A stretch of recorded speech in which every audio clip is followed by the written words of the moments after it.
Ani, bonjour, Isaac. Ani, bonjour, Brandon. How are you? I'm doing fantastic, man. Awesome. As you can see, I have this beautiful birch bark canoe behind me.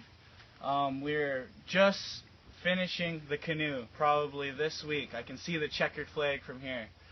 Wow, right on. We're just sealing up the last cracks of it. Yeah. And me and the summer students have done a really fantastic job. And this is actually the spruce gum we're using to seal up the cracks. Awesome. Yeah, so it's like the native Flex Seal, as I call it. Cool. Yeah, we're almost finished the canoe, and I'm hoping to take it into the water this Friday with the youth. Right. So what do you think that the youth got from this project? What do you think they're going to take away with this? Well, first, they took away a fantastic canoe. Yeah.